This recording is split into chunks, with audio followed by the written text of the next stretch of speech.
கர்த்தருடைய பரிசுத்த நாமத்திற்கு ஸ்தோத்திரம் உண்டாவதாக. கர்த்தராகிய இயேசு கிறிஸ்துவின் நாமத்தில் உங்களுக்கு கிருபையும் சமாதானமும் உண்டாவதாக. இந்த நாளுக்குரிய தியானத்திற்கான தேவ வார்த்தை ஏசாயா அதிகாரம் 48 வசனம் 22. துன்மார்க்கருக்கு சமாதானம் இல்லை என்று கர்த்தர் சொல்லுகிறார். பிரியமானவர்களே, கர்த்தருடைய பிள்ளைகளாகிய நாம் நீதி உள்ளவர்களாய் கர்த்தருடைய வழிகளில் நடந்து அவருடைய நாமத்தை மகிமைப்படுத்துகிறவர்களாக வாழ வேண்டும்.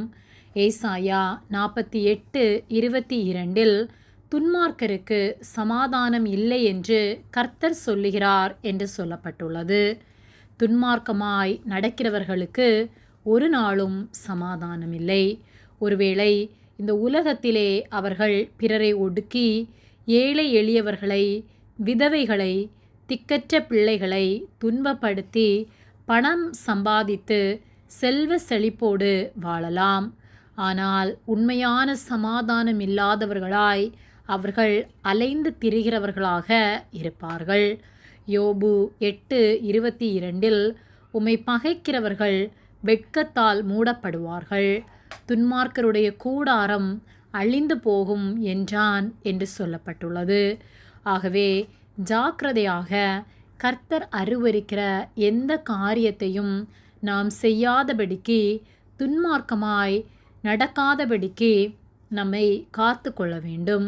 துன்மார்க்கருடைய ஆலோசனையில் நடவாமலும், பாவிகளுடைய வழியில் நில்லாமலும், பரியாசக்காரர் உட்காரும் இடத்தில் உட்காராமலும், கர்த்தருடைய வேதத்தில் பிரியமாயிருந்து இரவும் பகலும் அவருடைய வேதத்தில் தியானமாயிருக்கிற மனுஷன் பாக்கியவான் என்று சங்கீதம் 1:1-2 வசனங்கள் சொல்லுகிறது.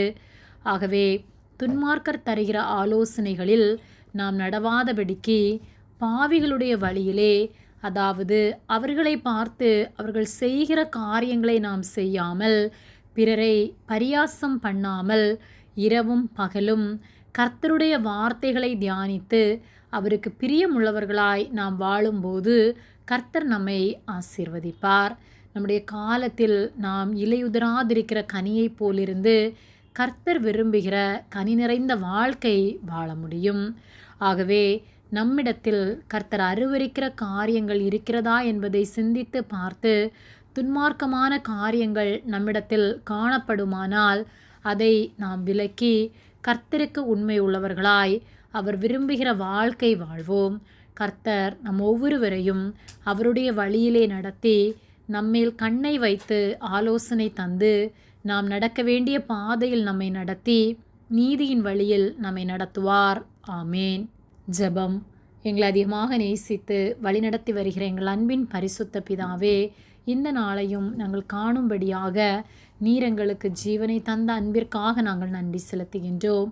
நாங்கள் தியானித்த வார்த்தையின்படியே நாங்கள் துன்மார்க்கமான வழியிலே நடவாதபடிக்கு உம்முடைய ஆலோசனைகளை கேட்டு உம்முடைய வார்த்தைகளுக்கு கீழ்ப்படிந்து வாழ எங்களுக்கு உதவி செய்யும்படியாய் ஜெபிக்கின்றோம்.